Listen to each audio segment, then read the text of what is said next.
Hello, welcome everyone. I'm going to show you here about how you ungroup anything on Figma. First of all, this will be about actually to be helping you in everything that you want through the progress actually whenever we are about to have the way that is really about to give you here the moment that we can start to know whether this is gonna be about to do the moment that we can actually see either if it's really about that. First of all, we're about to go and start to click here on the square or this one here, and then start to hold the control here. Now I will start to make it group it.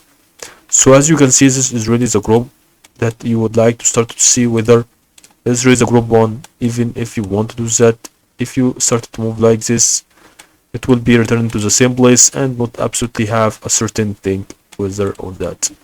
And they can be really grouped like this. Actually, this is gonna be really satisfied. So right click on it and then click on ungroup. And that's all about how you ungroup it. And you can actually choose the rectangle one and get it far away. And that's all about to help you.